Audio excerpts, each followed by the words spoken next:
김갑수 평론가 제 TV 보니까 강적들에서 추 대표에 관해서 이제 이야기를 좀 하시는 것 같은데 어떤 이야기를 하셨습니까? 근데 길게 말해도 다 편집되잖아요. 예, 그렇습니다. 예. 근데 뭐 꼭 강적 발언보다도 저는 추 대표에 대한 좀 생각을 말하고 싶은데 그분을 개인적으로 뭐 잘 아는 게 아니니까 제 나름의 판단은 뭐냐면 좀 눈물겨운 일을 하고 있다고 생각이 들어요. 지금? 예. 뭐냐면 추미애 대표가 각을 세워주지 않으면 바로 청와대랑 싸움이 벌어집니다. 그러니까 국민의당하고 지금 싸움이 붙었어. 네. 뭐 홍준표랑 붙었어. 네. 여기서 추 대표가 안 났을 때 청와대 비서실장이든 뭐 대변이든 그게 바로 문 대통령 일이 되거든요. 네. 근데 거기서 추 대표가 나서요. 그리고 모난 발언도 하고 비난도 받고 그래요. 그 의미를 난 두 가지로 이해하는데 첫째는 난 언론에서 추 대표가 자기 정치하느라고 저렇게 센소리 한다는 걸 보는데 정반대거든요. 자기 정치를 포기했구나. 네. 왜냐하면 경륜 있는 포용력 있는 지도자상을 여당의 대표로서 보여야만 미래에 훨씬 더 유리하거든요. 근데 그걸 포기하고 싸움꾼처럼 나서고 있어. 이건 오로지 지금 대통령을 위해서 한다는 그런 생각밖에 안 들어요. 종편에서는 추미애 대표가 서울시장 나가려고 저런다라는 얘기도 하더라고. 그건 너무 근시한 네. 거. 유치한 얘기인 게 서울시장 나가려고 저런다고 서울시장에 나가지냐고. 그건 다 안에 총의가 있는 건데 추 대표의 지금 이 태도에 대해서는 일종의 살신성인 가치도 느껴지면서 또 좀 이런 얘기 좀 하고 싶은데 우리 듣는 분들 말이에요. 정당은 그냥 이렇게 좋게 가는 데가 아니라 우리가 총칼 들고 싸워야 될 걸 대신해 주는 싸움꾼들의 집단이라는 걸 잊어서는 안 돼요. 싸우는 거 괴로워하는데 만약에 저렇게 제보 조작 같은 거 해갖고 그다음에 그거 덮으려고 막 그렇죠. 꼼수 부리는데 지금 민주당의 국민당의 전략이 딱 뭐예요? 성동격서예요. 네. 딴 데를 때리는 거야. 즉 어딜 때리냐면 추미애와 국민당이 막 싸우는 걸로 보여. 그러면 본질은 사라지는 그렇죠. 거야. 조작을 해서 어떻게 했는지 이거에 대한 관심이 아니라 싸우는 사람들이 보여갖고 막 지겹다 해서 사람들 관심이 멀어지는 그 전략인 거거든요. 그 와중에 있는데 그걸 앞뒤 알만한 분들도 야 추미애 저렇게 왜 이렇게 시끄럽게 떠드냐 왜 좋게 못 가느냐 이 얘기를 하더란 말이에요.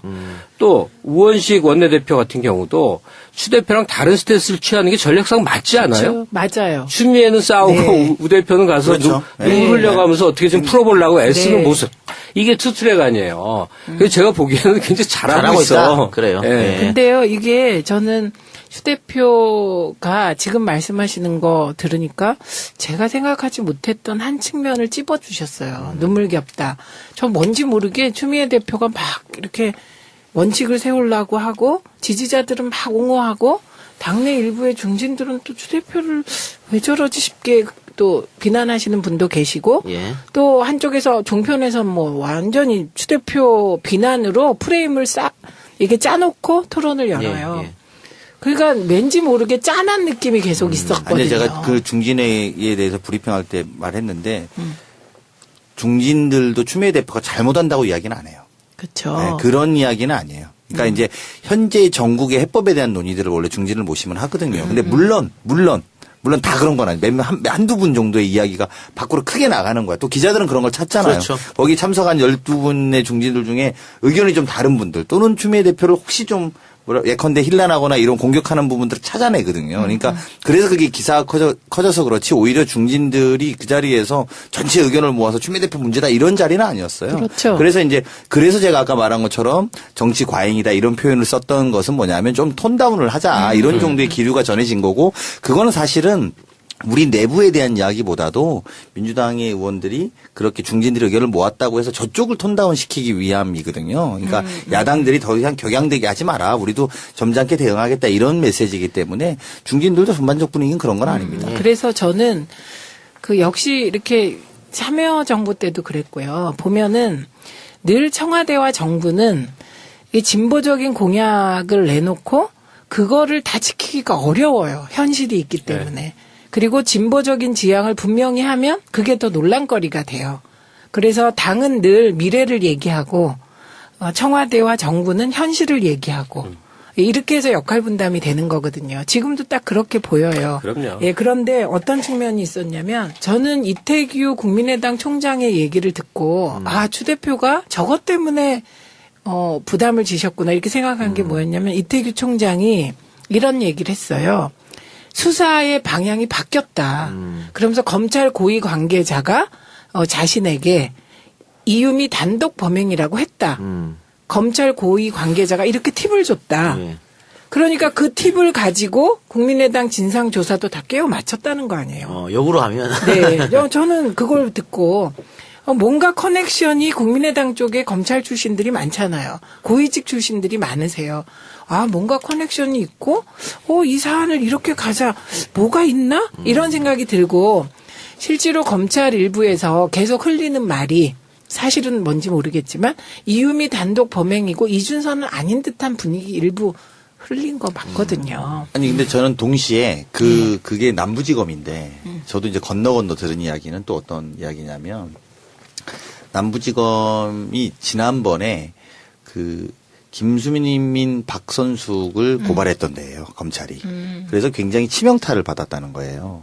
그래서 이번에는 확실하지 않으면 들어가지 않을 거라는 국민의당 때문에 이게 다 무죄가 됐잖아요. 그리고 구속 수사도 안 됐고 안 됐고 그다음에 김수민 박선숙 건이 다 무죄로 결정이 나서 남부지검이 굉장히 치명타를 받았다는 그 내부 전원이 그런 거예요. 그래서 이번에는 확실하지 않으면 안 들어간다. 그래서 바꿔 말하면 이유미 건을 시작했을 때 이것은 굉장히 나름대로 우리는 확신해 있다. 그리고 두 번째는 실제로도 그런 건데 왜 처음에는 왜 그런 이야기 했잖아요. 뭐라 그랬죠? 그 미필적 고의? 예. 네. 이런 걸로 막 미필적 고의라는 수사 가이드라인을 줬다. 이렇게 이야기했잖아요. 사실은 근데 검찰이 그 구속 적부심, 구속영장을 신청해서 적부심에서 검찰이 했던 이야기는 제가 뒤에 들은 후문은 미필적 고의에 대한 이야기가 아니라 사실은 공범이다. 예. 공범이라고 묶어서 이제 해서 이게 이제 구속이 된 거거든요. 그러니까 사실은 이 문제의 본질이 그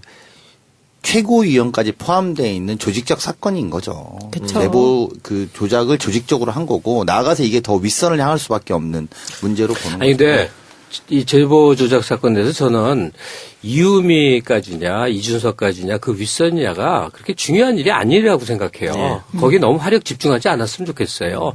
누가 어떻게 개입해서 어떤 과정을 했는지 모르지만 가장 중요한 것은 선거 막바지 깜깜이 기간에 29번 융단 폭격을 터뜨린 그 행위예요. 가짜에 의거해서 터뜨린 그 행위에 대한 책임성을 묻는 거라고. 그래서 뭐 이준선이 그 하수인 말단들이 무슨 뭐 처벌을 어떻게 받는지보다는 훨씬 중요한 거는 이 공당이라고 하는 그 당의 책임이 가장 중요한 건데 그 당의 책임은 누가 지냔 말이에요. 당의 책임자들이 지는 거예요. 그러면 선거 투톱이 어떤 식으로 책임질 거냐에 대한 이 푸시, 문제 제기를 하는 것이지 구체적인 세부 사실은 뭐 검찰이 알아서 하시라고. 검찰이 알아서 해서 이유미 단독 범행으로 결론이 나도 내용은 똑같은 거예요. 벌인 범죄는 이유미의 지식은 누구의 지식은 간에 그 짓을 한 거 아니에요. 엉터리 갖고 가짜 이 연기해 갖고 만든 가짜로 갖고 하여튼 해서 적어도 50% 육박할 수 있었던 대통령 이 득표율을 42%까지 떨구는데 지대한 공헌을 했을 뿐더러 만에 하나 정말 이휘자와 아슬아슬했더라면 대통령이 바뀔 수도 있는 가능성의 짓이 벌어졌단 말이죠. 여기에 대한 정치 책임을 묻는 거예요. 이게 너무나 당연하게 그 투톱은 정계 일선에서 물러나야 돼요. 그 정당 해산하라고까지는 말을 못 하겠는데 적어도 그 책임자 둘은 현실 정치에 존재할 수가 없는 건데 지금 어떻게 그 사람들이 이렇게 그러니까. 어이가 없는 일이에요. 어쨌든 오늘 이준석 전 최고가 새벽 1시에 법원에서 구속영장을 발부해서 구속이 됐고요. 그리고 나서, 몇 시간 있다가 이제, 오늘 오후 3시였습니다. 3시 반쯤 됐었는데, 안철수 전 대표가 사과 기자회견을 가졌는데, 사과 기자회견을 하면서도 지금 김광수 평론가가 했던 그런 얘기를 했어요. 그러니까, 우리 다 잘못했고 미안한데, 우리가 당을 빨리 만들다 보니까, 그 검증 절차가 좀 미흡했다. 그런 점에 양해 불하다. 뭐 이런 식의 얘기를 했거든. 근데, 그 자체가 사실은 굉장히 큰 문제죠. 그리고 29번 그가 검증 미숙한 그걸 가지고 29번 융단폭격했다는 그 자체가. 되냐고. 전투가 벌어졌는데 장군이 부하의 잘못된 정보를 받아갖고 싸워서 몰살했어. 책임 누가 지냐고. 잘못된 정보 준 놈이 아니라 그 지휘한 장군이 지는 거예요. 근데 우리가 모두에서 말씀드렸습니다만 그래서 마지막에 정치적 도의적 책임을 지겠다 그러는데 어떻게 지겠다? 그건 없어요. 구체성이 없어. 그러니까 김광수 평론가처럼 내가 책임을 지고 정계를 은퇴하겠다라든가 아니면 정계 일선에서 물러나겠다 이렇게 표현하셨잖아요. 은퇴면 자발적인 건데 이거는 우리 사회가 이런 정치인들을 퇴출시키는 모습을 보여야 돼요. 본인은 그 기자들의 질문에 그렇게 답했어요. 자신은 지금까지 늘 책임져 왔다. 그러면서 이제 당대표 뭐 사임하고 이런 거. 근데 지금은 대표도 아니고 국회의원도 아니고 뭘 어떻게 책임진다는 건지 알 수가 없는 거예요. 과거 후보직을 사퇴하는 걸까요? 그러니까 뭘 어떻게 책임진다는 근데 저는 이 부분에 대해서 사실은 이런 생각까지 드는데 지금 약간 여기 국민의당이 이성을 잃은 상태예요. 무슨 말이냐면 오늘 그런 말까지 했더라고요. 그 가이드라인대로 움직인 결과다.